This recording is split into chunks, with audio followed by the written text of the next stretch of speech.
नमस्कार दोस्तों, स्वागत है आपके अपने YouTube चैनल पर। दोस्तों, आज के इस लेक्चर में हम बात करेंगे अनुच्छेद के बारे में, संविधान के महत्वपूर्ण अनुच्छेद के बारे में पढ़ेंगे। ये वीडियो लेक्चर आपके सभी एग्जाम के लिए महत्वपूर्ण है, लेकिन स्पेशली हम यूपी पीसीएस और 17वीं बीपीएससी, 17वीं बीपीएससी और साथ ही साथ में आरओ एआरओ की प्रिपरेशन के लिए ये लेक्चर मैं बना रहा हूँ। इसमें आपको इन तीनों एग्जाम को जो फोकस ज़्यादा किया जाएगा, तो इसमें पीवाईक्यू के हिसाब से जो क्वेश्चन सबसे ज्यादा पूछे जा रहे हैं उन्हीं को मैं यहाँ पर कवर कराऊंगा। इससे पहले भी मैं एक दो बार जो अनुच्छेद की सीरीज है वो ला चुका हूँ। पीवाईक्यू की सीरीज में जो पहला लेक्चर था वो भी अनुच्छेद से संबंधित था, उसको भी मैंने करा दिया है। डिस्क्रिप्शन बॉक्स में लिंक दे दी गई, वहां से आप लोग वो सीरीज देख सकते हैं, वो लेक्चर देख सकते हैं। और उस सीरीज में जितनी भी पीवाईक्यू सीरीज में जो भी लेक्चर है उन सभी को भी देख सकते हैं। प्ले लिस्ट की भी लिंक आपको डिस्क्रिप्शन बॉक्स में मिल जाएगी। चलिए स्टार्ट करते हैं आज का लेक्चर। अनुच्छेद 1 से अनुच्छेद 4 तक भाग 1 है। देखिए, जो हमारा संविधान है या भारतीय संविधान है वो 22 भागों में बटा हुआ है। कितने भागों में? 22 भागों में बटा हुआ है। जैसे कि आपको पता होगा कि भाग 1 में क्या है, अनुच्छेद 1 से अनुच्छेद 4 तक है। भाग 2 में क्या है, अनुच्छेद 5 से 11 तक है। भाग 3 में क्या है, 12 से 35 तक है। और भाग 4 में क्या है, 36 से 51 तक है। और भाग 4 का में क्या है, 51 ए है। और इसके बाद में 5 हो गया, 6 हो गया, ऐसे कई भागों में 22 भागों में बटा हुआ है। तो ये चीज आप लोगों को याद रखनी होगी, बहुत ही महत्वपूर्ण है। इसमें जो महत्वपूर्ण अनुच्छेद हैं उनके बारे में भी हम चर्चा करते हुए चल रहे हैं। तो संविधान कितने भागों में बटा हुआ है? 22 भागों में बटा हुआ है। देखिए, पीवाईक्यू सीरीज में मैंने कई चीजें बताई थी जो रिपीटेड क्वेश्चन थे, हद से ज्यादा रिपीटेड क्वेश्चन थे कि एक एक अनुच्छेद से ही लगातार 4 से 5 बार या 6 बार क्वेश्चन पूछा जा रहा है, उसी से पूछा जा रहा है, बार बार उसी से पूछा जा रहा है।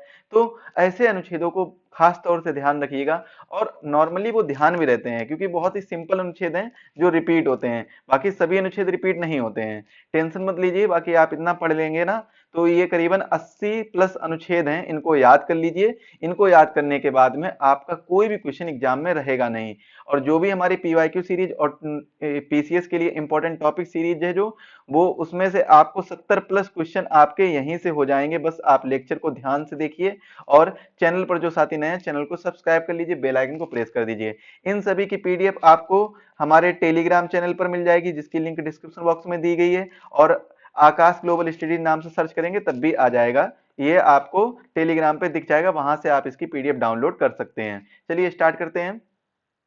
अनुच्छेद 1 में क्या दिया गया है, संघ का नाम और उसका क्षेत्र। अनुच्छेद 2 संबंधित है नए राज्य का प्रवेश और स्थापना से। वहीं अनुच्छेद 3 संबंधित है नए राज्यों का गठन और मौजूदा राज्यों के क्षेत्रों, सीमाओं के नाम में परिवर्तन। ये अनुच्छेद 3 है। और अनुच्छेद 5 से अनुच्छेद 11 भाग 2 है। इसमें बात की गई नागरिकता से संबंधित बातों के बारे में बात की गई है। तो अनुच्छेद 5 कहता है संविधान के प्रारंभ में नागरिकता। अनुच्छेद 6 कहता है पाकिस्तान से भारत में प्रवास करने वाले किसी व्यक्ति के नागरिकता के अधिकार। अनुच्छेद 10 कहता है नागरिकता के अधिकारों की निरंतरता। और अनुच्छेद 11 संसद कानून द्वारा नागरिकता के अधिकार को विनियमित करेगा या विनियमित करेगी। अनुच्छेद 12 से 35 तक भाग 3 में वर्णन किया गया है, जिसमें 12 है राज्य की परिभाषा से संबंधित और अनुच्छेद 13 है मौलिक अधिकारों से असंगत या उनका अपमान करने वाले कानूनों के बारे में चर्चा की गई है। समानता का अधिकार अनुच्छेद 14 से अनुच्छेद 18 तक है, जिसमें हम बात करेंगे अनुच्छेद 14 की, तो कानून के समक्ष समानता अनुच्छेद 14 में बात की गई है। अनुच्छेद 15 में बात की गई धर्म, मूलवंश, जाति, लिंग या जन्म स्थान के आधार पर भेदभाव नहीं किया जाएगा, डिस्क्रिमिनेशन नहीं किया जाएगा। इसके बाद में अनुच्छेद 16 कहता है कि जितने भी सार्वजनिक रोजगार हैं यानी पब्लिक एम्प्लॉयमेंट हैं, उनके मामलों में अवसर की समानता रहेगी। क्या रहेगी? अवसर की समानता। अनुच्छेद 17 की बात की जाए तो अस्पृश्यता का उन्मूलन की बात की, यानी छुआछूत को दूर करने की बात की गई है। इसके बाद में अनुच्छेद 18 में उपाधियों का अंत की बात की गई, उपाधियों के उन्मूलन की बात की गई है। स्वतंत्रता का अधिकार अनुच्छेद 19 से अनुच्छेद 22 तक है, जिसमें अनुच्छेद 19 में 6 प्रकार की स्वतंत्रता की बात की गई है। पहली वाक एवं अभिव्यक्ति, दूसरी शांतिपूर्वक बिना हथियार के एकत्र होने की स्वतंत्रता, और तीसरी है संघ यूनियन बनाने की स्वतंत्रता, भारत के संपूर्ण क्षेत्र में निर्बाध रूप से घूमने की स्वतंत्रता, ये चौथी है। पांचवी है भारत के किसी भी भाग में निवास करने और बसने की स्वतंत्रता। छठवीं क्या है? कोई भी पेशा अपनाने या कोई व्यवसाय, व्यापार या कारोबार करने की स्वतंत्रता। और जो ये छठवें नंबर की, जो एक्चुअली में छठवें नंबर की थी, इसको हटा दिया गया है और इसको मौलिक अधिकार ना रहकर कानूनी अधिकार बना दिया गया है। कानूनी अधिकार, तो यहाँ पर कौन सा है, कौन सा अधिकार था? संपत्ति का अधिकार था। संपत्ति का अधिकार, संपत्ति के अधिकार से रिलेटेड ये वाली थी जो स्वतंत्रता थी, इसको हटा के अब कानूनी अधिकार बना दिया गया है, इसको मौलिक अधिकार नहीं रखा गया है। अनुच्छेद 20 क्या कहता है? अपराधों के लिए दोष सिद्धि के संबंध में संरक्षण। अनुच्छेद 21 जीवन और व्यक्तिगत स्वतंत्रता का संरक्षण। अनुच्छेद 22 कहता है कुछ मामलों में गिरफ्तारी और नजरबंदी से संरक्षण की बात करता है। अनुच्छेद 21 में ही एक संशोधन हुआ था, 86 कॉन्स्टिट्यूशनल अमेंडमेंट एक्ट 2002। तो ये जो एक्ट अमेंडमेंट हुआ था, इसमें जो बात की गई थी राइट टू एजुकेशन की बात की गई थी। किसकी बात की गई थी? शिक्षा के अधिकार की बात की गई है, और आर्टिकल 21A जोड़ा गया था। कौन सा जोड़ा गया था? Article 21A। यह किससे संबंधित है? शिक्षा से संबंधित है, शिक्षा के अधिकार से संबंधित है। अब बात करते हैं अगले अधिकार की, जो है शोषण का अधिकार। यह अनुच्छेद 23 से अनुच्छेद 24 तक इसकी चर्चा की गई है, जिसमें अनुच्छेद 23 कहता है मानव तस्करी और बालात श्रम का प्रतिषेध करना। अनुच्छेद 24 क्या कहता है? कारखानों और खदानों में बच्चे कौन से? जो 14 वर्ष से जिनकी कम आयु है, उनके रोजगार पर प्रतिबंध लगाना, कि जो 14 वर्ष से कम आयु वाले बच्चों को यहाँ पर जो कारखाने हैं या खदान है, यहाँ पर रोजगार नहीं देना है, क्योंकि ये कैसा है? एक गैर कानूनी कार्य है। शोषण का अधिकार अनुच्छेद 25 से अनुच्छेद 28 के बीच में चर्चा की गई है। अनुच्छेद 25 कहता है कि अंतःकरण की स्वतंत्रता और धर्म की अबाध रूप से मानने की स्वतंत्रता, आचरण और प्रचार करने की स्वतंत्रता की बात करता है अनुच्छेद 25। वहीं अनुच्छेद 26 कहता है कि धार्मिक मामलों के प्रतिबंध पर स्वतंत्रता, धार्मिक मामलों के प्रबंधन की स्वतंत्रता, यानी मैनेजमेंट कर सकते हैं, जो भी धार्मिक मामले हैं उनका क्या कर सकते हैं? मैनेजमेंट कर सकते हैं, इसकी स्वतंत्रता की बात की गई अनुच्छेद 26 में। अनुच्छेद 27 देखिए क्या कहता है कि किसी विशिष्ट धर्म के प्रचार के लिए कर देने की स्वतंत्रता। अनुच्छेद 28 धार्मिक शिक्षा में भाग लेने से स्वतंत्रता। सांस्कृतिक और शैक्षिक अधिकार अनुच्छेद 29 से अनुच्छेद 30 की बात की गई है। अनुच्छेद 29 अल्पसंख्यकों के हितों का संरक्षण, और अनुच्छेद 30 कहता है अल्पसंख्यकों को शैक्षणिक संस्थाएं, जो एजुकेशनल इंस्टीट्यूट हैं, उनको स्थापित, उनको स्टेबलाइज करने और उनका प्रशासन यानी एडमिनिस्ट्रेशन करने का अधिकार की बात की गई है। राइट टू एडमिनिस्ट्रेशन किसके लिए? शैक्षणिक संस्थान को स्थापित करने और उनको प्रशासन करने की बात की है अनुच्छेद 30 में। और अनुच्छेद 31 को, यानी जो संपत्ति का अधिकार था, इसको हटा दिया गया है। संपत्ति के अधिकार को हटा दिया गया है और इसको क्या रख दिया गया है? इसे मौलिक अधिकार ना करके इसे लीगल राइट्स कर दिया गया है। कैसा राइट्स कर दिया गया है? लीगल राइट्स, यानी कानूनी अधिकार बना दिया गया है। कानूनी अधिकार याद रखिएगा, बहुत ही महत्वपूर्ण बात है, यहां से कई बार क्वेश्चन कंफ्यूज कर देता है। संवैधानिक उपचार का अधिकार अनुच्छेद 32 में बात की गई है, जिसके तहत हम 5 प्रकार की रिट कर सकते हैं। 5 प्रकार की रिट कौन कौन सी होती है? एक तो होती है बंदी प्रत्यक्षीकरण। एक कौन सी होती है? बंदी प्रत्यक्षीकरण। दूसरी कौन सी है? दूसरी है परमादेश। दूसरी है परमादेश। तीसरी कौन सी है? तीसरी है प्रतिषेध। तीसरी कौन सी है? प्रतिषेध। और चौथी कौन सी है? उत्प्रेषण। चौथी है उत्प्रेषण। और पांचवी है अधिकार प्रच्छा। पांचवी कौन सी है? अधिकार प्रच्छा।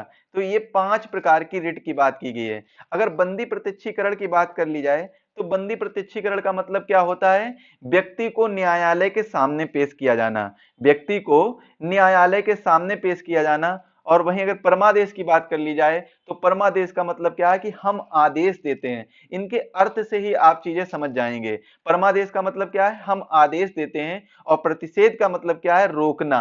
प्रतिषेध का मतलब क्या होता है? रोकना। और उत्प्रेषण का मतलब क्या होता है? उत्प्रेषण का मतलब होता है कि प्रमाणित किया जाना या सूचित किया जाना। प्रमाणित किया जाना या सूचित किया जाना। अधिकार परीक्षा का मतलब क्या होता है? किसी अधिकार से संबंधित है, या किसी अधिकार से संबंधित कोई भी बात हो सकती है, तो वो क्या है? अधिकार परीक्षा है। तो इनके अर्थ से ही आप इनका मतलब समझ सकते हैं, बहुत ही इंपॉर्टेंट है। चलिए आगे देखते हैं।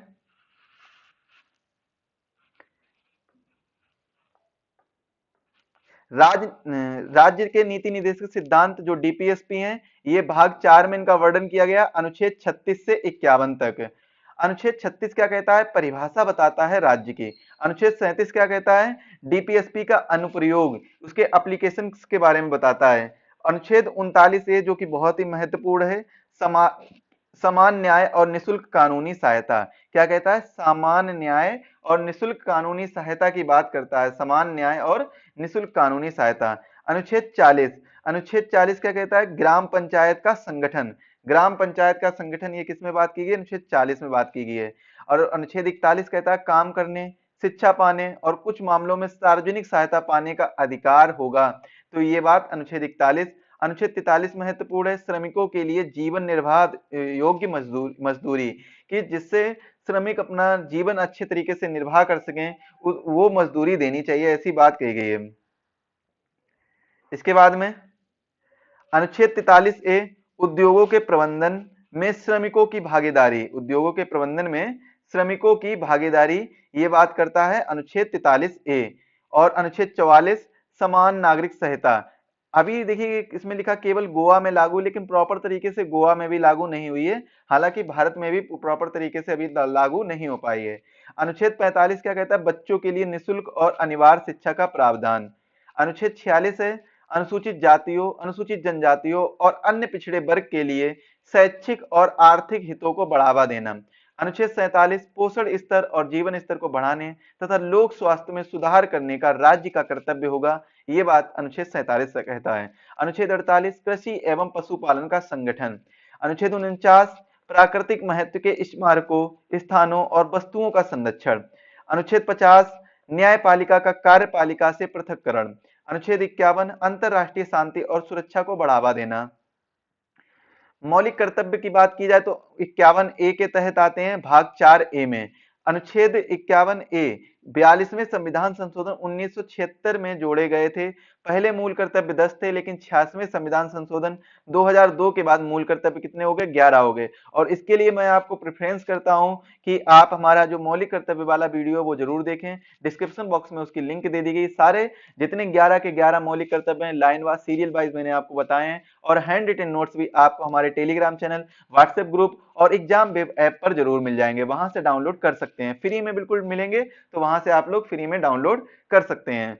अब हम बात करते हैं अनुच्छेद 52 से 151 तक भाग 5 में वर्णन दिया गया है संघ के बारे में, जिसमें बताया गया है। अनुच्छेद 52 क्या कहता है, भारत का राष्ट्रपति होगा।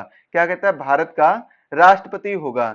वहीं अनुच्छेद 53, संघ की कार्यकारी शक्ति। और अनुच्छेद 54, राष्ट्रपति का चुनाव। अनुच्छेद 61, राष्ट्रपति पर महाभियोग चलाने की प्रक्रिया। बहुत ही ज्यादा इंपॉर्टेंट ये आर्टिकल है, और 54 भी इंपॉर्टेंट है। इसके बाद में ये दोनों आर्टिकल बहुत इंपॉर्टेंट हैं। बाकी 53 भी आप लोग एक बार याद कर लेंगे तो ज्यादा बेहतर रहेगा, क्योंकि इससे भी क्वेश्चन पूछे जाते हैं। अनुच्छेद 63, भारत का उपराष्ट्रपति। अगर 52 में क्या है, 52 में राष्ट्रपति है, और 63 में क्या है, 63 में उपराष्ट्रपति है। अनुच्छेद 64 में उपराष्ट्रपति का राज्यसभा का पदेन सभापति होना, ये किसमें बात की गई है, अनुच्छेद 64 में बात की गई है। उपराष्ट्रपति का राज्यसभा में कैसा होना, पदेन सभापति। उपराष्ट्रपति का चुनाव अनुच्छेद 66 में। और अनुच्छेद 72 में राष्ट्रपति की क्षमादान शक्तियां। अनुच्छेद 74 में मंत्रिपरिषद राष्ट्रपति को सहायता और सलाह देगी।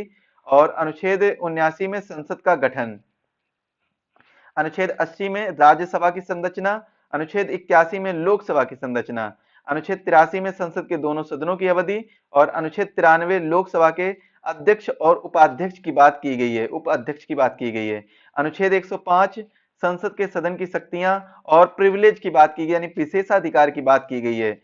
और अनुच्छेद 109 कहता है धन विधेयकों के संबंध में विशेष प्रक्रिया, क्या क्या प्रोसेस रहेगा इसका, वो किसमें बात की गई। अगर धन विधेयक के प्रोसेस की बात की जाए तो अनुच्छेद 109, और धन विधेयक की परिभाषा और धन विधेयक के बारे में पूछा जाए, अनुच्छेद 110 आता है। अनुच्छेद 112, वार्षिक वित्तीय बजट, जिसको वार्षिक वित्तीय बजट, ये बजट शब्द हालांकि ये यूज नहीं किया गया है, बजट शब्द का प्रयोग नहीं किया गया है। अनुच्छेद 114, विनियोग विधेयक। अनुच्छेद 123, संसद के अवकाश के दौरान अध्यादेश जारी करने की राष्ट्रपति की शक्तियां। और 213 होती हैं राज्यपाल की शक्तियां। राज्यपाल की जो अध्यादेश जारी करने की शक्ति होती है वो अनुच्छेद 213 में है। अनुच्छेद 124, सर्वोच्च न्यायालय की स्थापना। अनुच्छेद 125, न्यायाधीशों के वेतन के बारे में। 126, कार्यवाहक मुख्य न्यायाधीश की नियुक्ति। 127 तदर्थ न्यायाधीशों की नियुक्ति, 128 सर्वोच्च न्यायालय की बैठक में सेवानिवृत्त न्यायाधीशों की उपस्थिति, और 129 सर्वोच्च न्यायालय का अभिलेख न्यायालय होना। इंपॉर्टेंट है ये वाला 129। 130 सर्वोच्च न्यायालय की सीट इतना खास जरूरी नहीं है। सर्वोच्च न्यायालय में अपील के लिए विशेष अनुमति, ये थोड़ा सा इंपॉर्टेंट है, इसको भी याद करिएगा। इसके बाद में 37 में है सर्वोच्च न्यायालय द्वारा निर्णय या आदेश की समीक्षा, और अनुच्छेद 141 सर्वोच्च न्यायालय का निर्णय सभी न्यायालयों पर बाध्यकारी होगा, ये भी इंपॉर्टेंट है 141। और अनुच्छेद 148 भारत के नियंत्रक एवं महालेखा परीक्षक की बात की गई है अनुच्छेद 148 में। अनुच्छेद 149 में सीएजी के कर्तव्य और शक्तियों की बात की गई है। सीएजी ये भारत के नियंत्रक एवं महालेखा परीक्षक। एक क्वेश्चन यहाँ पर छूट रहा है, इसको भी पूरा कर लेंगे। अनुच्छेद 76 आर्टिकल 76, इसमें किसकी बात की गई है? इसमें बात की गई है भारत के महान्यायवादी के बारे में, महान्यायवादी के बारे में बात की गई है अनुच्छेद 76 में। कहीं आगे लिखा होगा, छूट गया है धोखे से। अब हम बात करते हैं भाग 6 में राज्य की चर्चा करते हैं। तो 152 से 237 तक की है, जिसमें 153 कहता है राज्य के राज्यपाल के बारे में, और 154 है राज्यपाल की कार्यकारी शक्तियां, 161 है क्षमादान की शक्तियां, और 165 है राज्य का महाधिवक्ता, 213 अध्यादेश जारी करने की राज्यपाल की शक्ति, और अनुच्छेद 214 राज्यों के लिए उच्च न्यायालय होना, 215 उच्च न्यायालयों का अभिलेख न्यायालय होना, और उच्च न्यायालयों की कुछ रिट जारी करने की शक्ति किसमें होती है? अनुच्छेद 226 में होती है। और अगर बात की जाए सुप्रीम कोर्ट के लिए रिट किस अनुच्छेद के तहत जारी की जाती है? अनुच्छेद 32 के तहत जारी की जाती है। जबकि अगर हाई कोर्ट की बात कर ली जाए तो 226 के तहत रिट जारी की जाती है। इंपॉर्टेंट है। और रिट कितने प्रकार की होती है? मैंने स्टार्टिंग में ही बताया, रिट होती है 5 प्रकार की। कौन कौन सा? बंदी प्रत्यक्षीकरण, परमादेश, प्रतिषेध, उत्प्रेषण, अधिकार परीक्षा, ये 5 प्रकार की रिट होती हैं। 233 में बात की गई है जिला न्यायाधीशों की नियुक्ति, और 235 में बात की गई अधीनस्थ न्यायालय पर नियंत्रण। अनुच्छेद 238 जो भाग 7 है, इसको हटा दिया गया, निरस्त कर दिया गया है। संघ राज क्षेत्र, ये अनुच्छेद 239 से 242 की बात की गई है, दो भाग 8 में है, इतने खास इंपॉर्टेंट नहीं है, क्वेश्चन में यहां से नहीं पूछे गए हैं। अनुच्छेद 243 में 243 से लेकर 243 ओ भाग 9 की बात की गई, जिसमें 243 ए में ग्राम सभा, 243 बी में पंचायतों के गठन के बारे में चर्चा की गई है। नगर पालिकाएं, अनुच्छेद 243 पी से 243 जेड जी भाग 9 ए में, और भाग 9 बी में सहकारी समितियां यानी कोऑपरेटिव सोसाइटी की बात की गई है। अनुच्छेद 243 जेड एच से अनुच्छेद 243 जेड टी तक इसमें चर्चा की गई है। अनुसूचित जाति एवं जनजातीय क्षेत्र, अनुच्छेद 244 में बात की गई भाग 10 में। केंद्र राज्य संबंध, अनुच्छेद 245 में बात की गई है, और 263 तक है भाग 11 में केंद्र राज्य संबंध के बारे में। यहां से एक दो क्वेश्चन पूछे गए हैं, उनको मैंने पीवाईक्यू सीरीज में करा दिया है, वहां से पढ़ लीजिए। वो एक ही बार क्वेश्चन आया, बार बार रिपीटेड क्वेश्चन नहीं हुए हैं।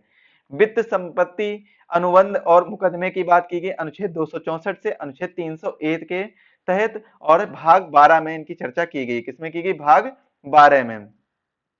अनुच्छेद 266 में संचित निधि एवं लोक लेखा निधि के बारे में चर्चा की गई है। अनुच्छेद 267 में भारत की आकस्मिकता निधि के बारे में चर्चा की गई, बहुत इंपॉर्टेंट है ये 3 से 4 बार क्वेश्चन पूछा गया है। अनुच्छेद 280 वित्त आयोग, 6 से 7 बार ये वाला क्वेश्चन पूछा गया यूपीपीसी में। संपत्ति का अधिकार 300 ए में कर दिया गया, पहले ये फंडामेंटल राइट्स हुआ करता था, अब ये लीगल राइट्स है। अब कैसा है? लीगल राइट्स है, याद रखिएगा, महत्वपूर्ण है। भारत के राज्य क्षेत्रों के भीतर व्यापार, वाणिज्य और समागम, अनुच्छेद 301 से 307 तक इसमें चर्चा की गई है, जो कि भाग 13 के अंतर्गत आता है। किस भाग के अंतर्गत? भाग 13 के अंतर्गत। अनुच्छेद 301 में व्यापार, वाणिज्य और समागम की स्वतंत्रता, अनुच्छेद 302 में व्यापार, वाणिज्य और समागम पर प्रतिबंध लगाने की संसद की शक्ति के बारे में चर्चा की गई है। और केंद्र और राज्य के अधीन सेवाएं, अनुच्छेद 308 से 323 तक चर्चा की गई है भाग 14 में। केंद्र और राज्य के अधीन सेवाएं, अनुच्छेद 312, ये आपको कब कैसे क्वेश्चन पूछा गया है? 2-3 बार क्वेश्चन पूछा गया अनुच्छेद 312 से। एक बार तो डायरेक्टली पूछा गया कि अखिल भारतीय सेवाएं किस अनुच्छेद के तहत आती हैं, तो अनुच्छेद 312। एक बार पूछा गया है कि राज्यसभा के पास किस अनुच्छेद के तहत अधिकार है कि वह अकेले कानून बना सकती है, मतलब अपना वो कानून बना सकती है राज्यसभा। तो अनुच्छेद 312 के तहत राज्यसभा अखिल भारतीय सेवाओं से संबंधित कानून बना सकती है। कोई सेवा ऐड करनी हो या कोई सेवा हटानी हो तो वो कौन कर सकता है? राज्यसभा इस पर कानून बनाएगी, और यह अनुच्छेद 312 के तहत चर्चा की गई है। वहीं बात की जाए अनुच्छेद 315 में, तो यह संघ और राज्यों के लिए लोक सेवा आयोग की चर्चा करता है। संघ और राज्य हैं उनके लिए एक पब्लिक सर्विस कमीशन होगा, जैसे कि यूपी के लिए यूपीपीएससी, सेंट्रल के लिए यूपीएससी, बिहार के लिए बीपीएससी, ऐसे एक पब्लिक सर्विस कमीशन की स्थापना की जाती है राज्यों में और सेंट्रल में, जो अनुच्छेद 315 ये अनुमति देता है। इसके बाद में 320 में लोक सेवा आयोग के कार्य, आखिर कोई अगर लोक सेवा आयोग होगा, पब्लिक सर्विस कमीशन होगा, उसके कुछ ना कुछ फंक्शंस होंगे, क्या क्या उसके कार्य रहेंगे, वो क्या क्या कार्य करेगा, तो वो बात की गई अनुच्छेद 320 के तहत। न्यायाधिकरण की बात की गई अनुच्छेद 323 ए 323 बी में।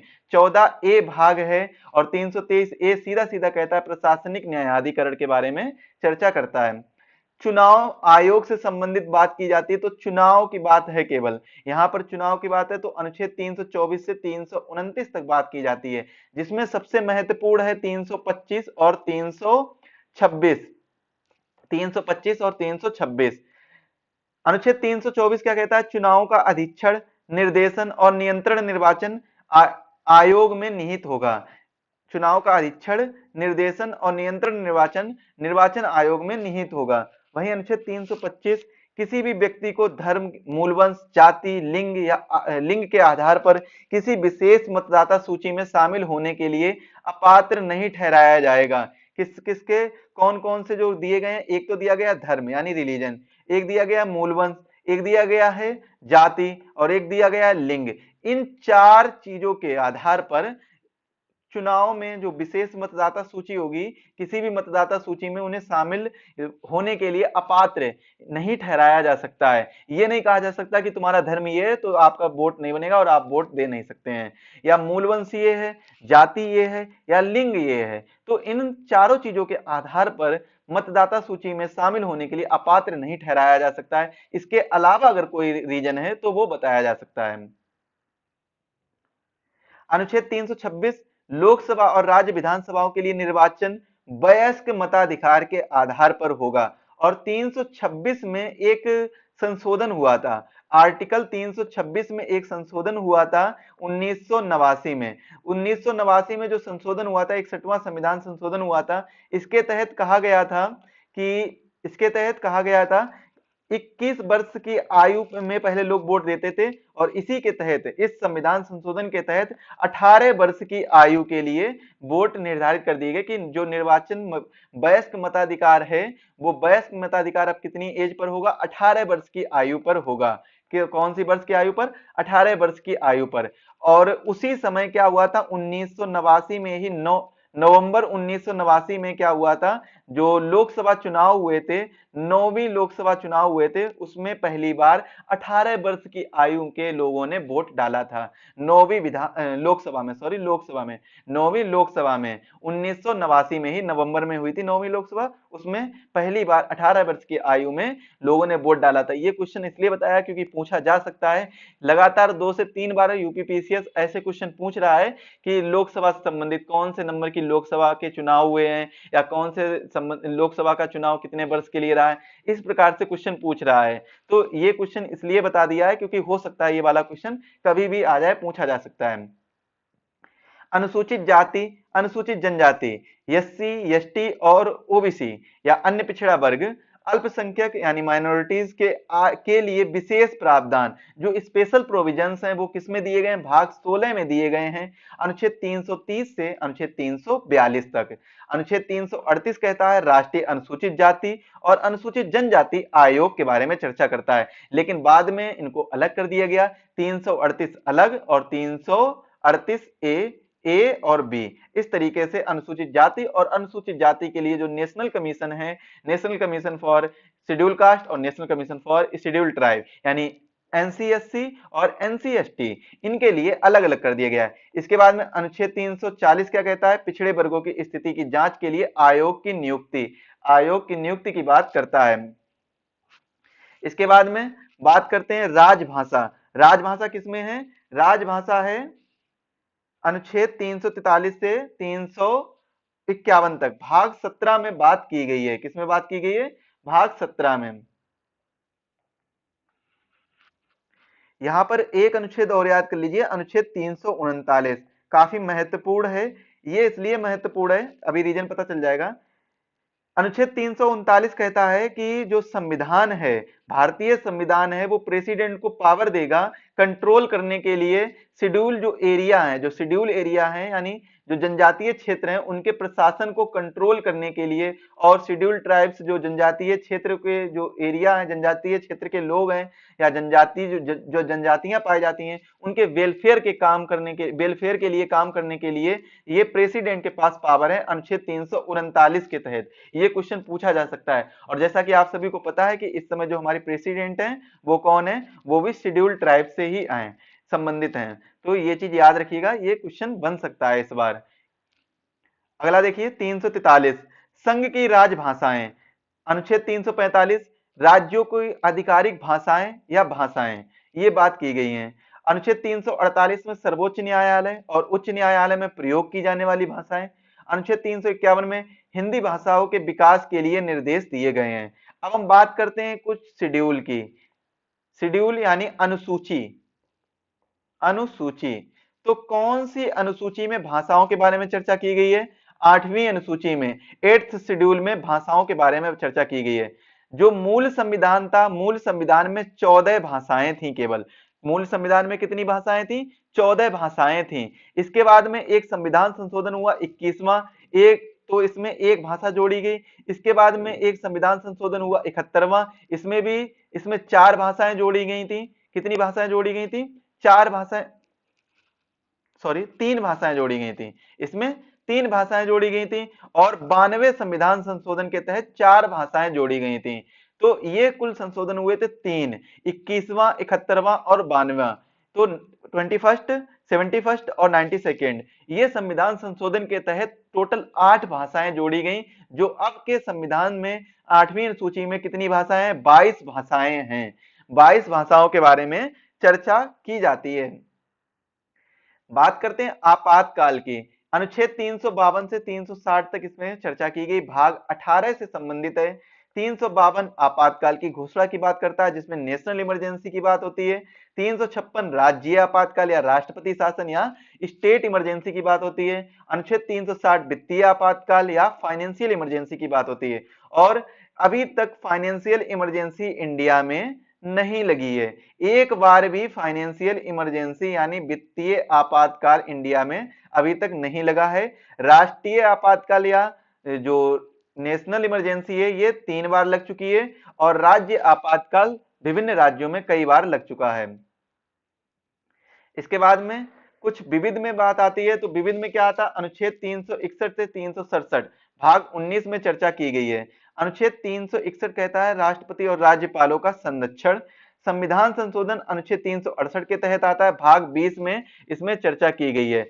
और अनुच्छेद 76 देखिए यहां पर लिखा है, मैंने बताया था कि कहीं पर लिखा होगा, तो ये जो है आप लोग यहां से हटा लीजिए, वहां पर मैंने आपको बता दिया है, तो इतना चीज याद रखिएगा। वहां पर मैंने बता दिया, तो यहां पर आपको इसको पढ़ने की जरूरत नहीं है। अनुच्छेद 76 क्या कहता है, भारत का महान्यायवादी।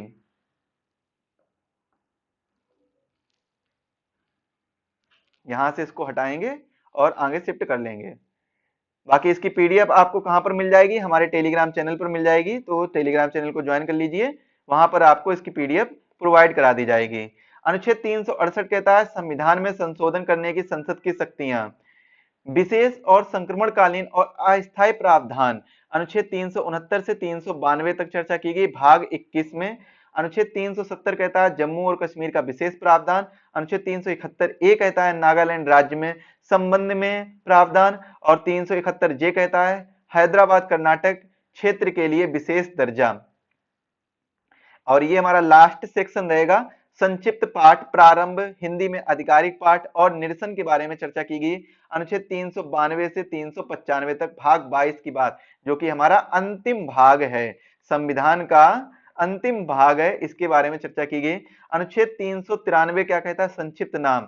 इस संविधान को भारत का संविधान कहा जा सकेगा, ऐसी बात किसमें कही है? अनुच्छेद 353 में। तो कभी कभी डायरेक्टली ये भी क्वेश्चन आ सकता है कि भारत का संविधान भारत का संविधान है, ये किस अनुच्छेद में चर्चा की गई है? तो ये अनुच्छेद 393 में चर्चा की गई है। तो ये कुछ महत्वपूर्ण अनुच्छेद थे जिनके बारे में मैंने पढ़ा। आपके एग्जाम पॉइंट ऑफ व्यू से जितने भी महत्वपूर्ण है उनको मैंने टिक भी लगवा दिया है, और इसकी पीडीएफ आपको टेलीग्राम चैनल पर मिल जाएगी और व्हाट्सएप ग्रुप पर भी मिल जाएगी और एग्जाम वेब ऐप पर भी मिल जाएगी। यहां से आप लोग तीनों जो सोशल मीडिया के माध्यम से आप हमसे जुड़ सकते हैं और अपनी पीडीएफ को प्राप्त कर सकते हैं। बिल्कुल फ्री में ये पीडीएफ आपको मिलेगी। एग्जाम वेब ऐप को डाउनलोड कर लीजिए, वहां से आपको बहुत से फ्री पीडीएफ और फ्री लेक्चर सीरीज भी आपको पड़ी हुई दिख जाएंगे, तो वहां से आप अपनी तैयारी को और बेहतर ढंग से पूरा कर सकेंगे। यूपी पीसीएस की जो लेक्चर सीरीज हैं जो चला रहे हैं हम, उसमें आपको गारंटी देते हैं कि 70 प्लस क्वेश्चन आपको हमारे लेक्चर सीरीज से ही मिल जाएंगे, क्योंकि जितने भी इंपॉर्टेंट टॉपिक है मैं उन्हीं को ही कंप्लीट करा रहा हूं। और देखिए पीवाईक्यू एनालिसिस के हिसाब से, पीवाईक्यू एनालिसिस के हिसाब से जो इंपॉर्टेंट टॉपिक से सबसे ज्यादा क्वेश्चन पूछे जाते हैं, मैंने उसकी जो पीडीएफ है वो भी ग्रुप में दे दी है, वहां से आप लोग डाउनलोड कर सकते हैं। टेलीग्राम पर भी आपको मिल जाएगी, तो इसकी भी आप पीडीएफ डाउनलोड कर लीजिए, जिससे आप लोग वही टॉपिक तैयार करिए जहां से सबसे ज्यादा क्वेश्चन पूछे जाते हैं। एनालाइज किया है 1996 से 2023, 1996 से 2023 तक ये एनालाइज किया, लगभग 30 से ज्यादा वर्षों का एनालिसिस ये नजर आएगा। कितने, सॉरी 30 नहीं, यहाँ पर 27 से ज्यादा वर्षों का एनालिसिस आपको यहाँ पर नजर जाएगा। 27 प्लस यानी 28 से 29 साल का एनालिसिस है, क्योंकि 2015 में 2 बार एग्जाम हुआ था, याद होगा आपको 2015 में 2 बार एग्जाम हुआ था, तो उसका भी एनालाइज करके मैं सारी चीजें आपको क्लियर कर रहा हूं। और पीवाईक्यू लेक्चर की सीरीज भी आपकी चल रही है कंटिन्यू, जिसमें 4 से 5 लेक्चर हो चुके हैं, कई टॉपिक एंड हो गए हैं, जिसमें जो हमारा पहला टॉपिक आर्टिकल का ही था, दूसरा टॉपिक क्या था? अमेंडमेंट का था। यहाँ से देखिए सबसे ज्यादा क्वेश्चन जो आते हैं मैं उनको करा रहा हूँ। दूसरा टॉपिक क्या था? अमेंडमेंट का था। और एक मैंने फंडामेंटल ड्यूटीज का कराया, फंडामेंटल राइट्स का कराने वाला हूँ, जल्दी ही करा दूंगा। इसके बाद में कई लेक्चर जो पीडीएफ हैं वो मैंने आपको ग्रुप में दे दी है, तो वहां से आप लोग डाउनलोड कर सकते हैं। मिलते हैं अगले लेक्चर में, तब तक के लिए आप सभी का धन्यवाद। और जो साथी चैनल पर नए हैं, चैनल को सब्सक्राइब कर लीजिए। वीडियो पसंद आया तो वीडियो को लाइक करिए और अपने सभी दोस्तों के साथ शेयर कर दीजिए।